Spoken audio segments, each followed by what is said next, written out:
Here we are in section 3.1, exercises part C. It says solve, meaning we're going to get something by itself for the specified variable.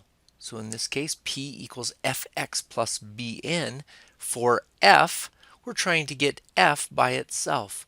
So you'll notice we have an x and a bn over here that we need to get rid of. Well, the x is closest to the f, so that will be the last thing we'll take care of.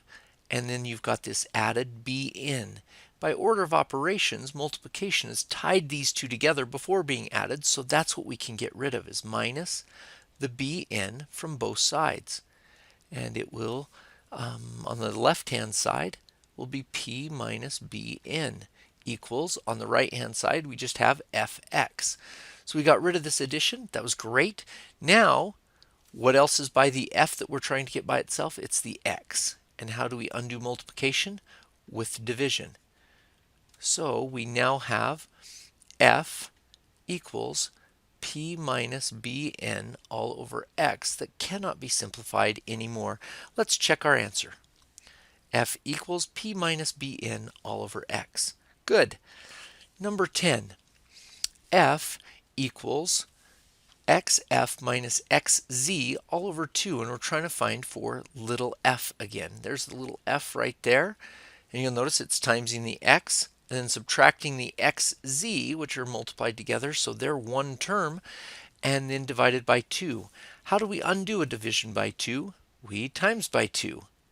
On the right hand side, these 2's will cancel, and so we'll be left with 2f on the left hand side equals x little f minus xz. Now if these two are together, we can add that xz to both sides to get rid of it on the right hand side. Plus xz. So we're left with 2f plus xz equals little x f. And we're trying to get f by itself, so we have to get rid of that x. It is multiplied. How do we get rid of that multiplication? With division. So we divide by x, and we're left with, after those two x's on the right hand side cancel, we're left with little f equals 2 big F minus plus xz all over x. And there f is by itself. Let's double check the answer. So little f equals 2 big F plus xz all over x. Correct. Number 11. M equals 5t minus 3p. And we're trying to get t by itself. So treating everything just like a number, we can get rid of this minus 3p with a plus 3p. So add 3p to both sides. And once we add 3p to both sides, over here on the right hand side, that minus 3p and plus 3p go away, and we're left with capital M plus 3p. Can't combine those because they're not like terms, equals 5t. Now we're trying to get t by itself, so we've got to get rid of that 5. How do we undo timesing by 5? We divide by 5. Divide by 5. And now that those two cancel, the t is now by itself with m plus 3p all over 5 on the other side.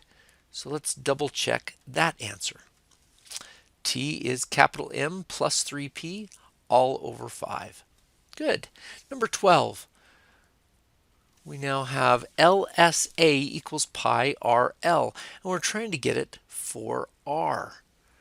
Well, there's the R right there. What's by it? It's by a pi and an L, and that's multiply. So let's divide by the pi and the L.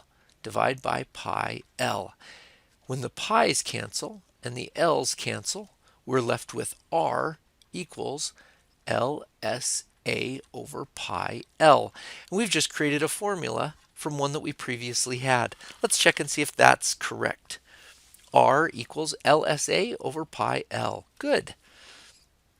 Number 13. E equals Q minus T1, T with a subscript 1, T with a subscript 2.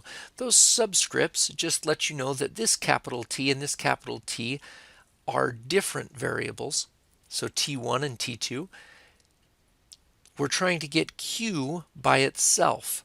So there's Q. Good. So what's by it? Well, this whole big fraction is being subtracted from it. How do you undo subtraction? You add it. So add, I don't even know what these big things are, t1 over t2, but we do know that when we do that, this side cancels. The right-hand side, the t1 over t2, now is gone, and so we're left with e plus t1 over t2 equals capital Q.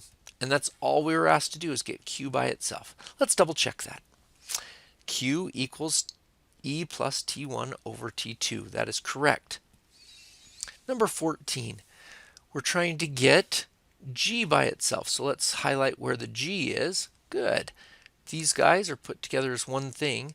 So it's a 3s minus a 4g, and then that's all over 7. Let's take care of that 7 first, get him out of the way. Times by 7 times by 7. So we're left with 3s minus 4g equals 7c. Okay, now we're trying to get G by itself, so we've got to get rid of this 3s now. How do we get rid of a positive 3s? By subtracting it from both sides. And that will go away on the left-hand side. And on the right-hand side, we'll be left with minus 4g equals, let me see, the right-hand side will be 7c minus 3s. Those can't combine because they're not like terms. All right, the last step. We've got to get G by itself, but it's got this negative 4 attached to it. Divide by a negative 4, divide by a negative 4. And the negative 4's will cancel on the left-hand side, and we'll be left with G equals 7c minus 3s over negative 4. Now, before we check our answer, there is something that we want to note. When you take this number on the top and divide by a negative, it's the same as if you had the negative on the top, negative 7c minus 3s, all over a positive 4, which you can distribute. So some answers may list this negative 7c and a positive 3s. Notice how they switched places when we jumped the negative sign in there, just so that positives would be first, all over 4. That these are the same thing. If you have this answer, it is absolutely correct. If you have this answer for G, it is also absolutely correct. Let's look at the answers. You'll notice here's the one with the negative sign, but this is how they got it to look like that. They took this negative up to the top and made it a negative 7c plus 3s, which could switch places, and then it's a positive 4. So either one of those is okay. Good.